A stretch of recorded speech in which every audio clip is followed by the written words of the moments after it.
Okay, Martin Popoff here. Welcome back to another episode of Reliving Old Reviews is a Useless Tool of Confusion.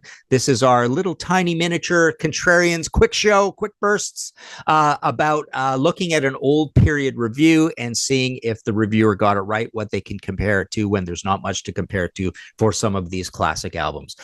Today, we're looking at Deep Purple Burn from Disc and Music Review. The reviews in Disc are reviewed by the music panel, but this is by RH as the initials at the end of it. And for this one, this is the marquee review in this episode or in this edition of the magazine. You get a big picture of the album cover. You get a headline that says "Purple, fan the rock flame alight." Very poetic. I like that. Let's see what they have to say about Deep Purple in rock. Deep Purple are undoubtedly one of the most talented and popular of the so-called heavy British bands. Over the years, they have provided us with some magnificent music, my personal favorite being Machine Head and that amazing live album Made in Japan. I can easily foresee the day when Burn will join those elite ranks and never be far from my turntable. It's a very good album indeed. So right off the bat, this reviewer is getting it absolutely perfect. Realizes that Machine Head is a classic, realizes that Made in Japan is a classic already here in 1974, getting the story straight that will last for decades about these albums. So that's pretty cool that this is on really solid ground. I like this. Undoubtedly one of the most talented and popular of the so-called heavy British bands, heavy in quote marks. They're more or less the heaviest, second heaviest after Black Sabbath. And there's really not very many of them. There's essentially Black Sabbath, Uriah Heep, Led Zeppelin, and for Uriah Heep, Deep Purple, and Deep Purple, right?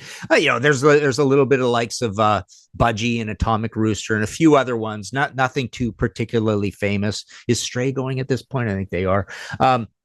But yeah, kind of interesting. Over in America, we've got Mountain and Cactus and things like that. Let's see what else they have to say. One could have expected some changes in direction from Purple since Gillan and Glover have been replaced by Coverdale and Hughes. On the first side, there is little evidence of this, with Burn and Might Just Take Your Life very much in the mold of previous Purple gems like Space Truckin' and Smoke on the Water. Comparing those songs, yeah, that's getting it more or less right. Burn and Might Just Take Your Life are essentially like the Gillan Glover era. And, cites a Space Truckin' and Smoke on the Water here. Side 2 is where one begins to see the changes, unusual vocal interpretations, and a rather different type of instrumental music from the hard-driving rock we've been accustomed to.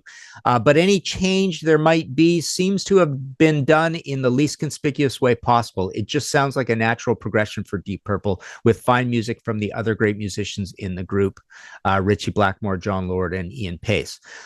So they're getting it correct there, that it is more or less just a progression. Obviously, things will get quite a bit different for Stormbringer and Come Taste the Band. And Come Taste the Band, we do get a new guitarist in Tommy Bolin.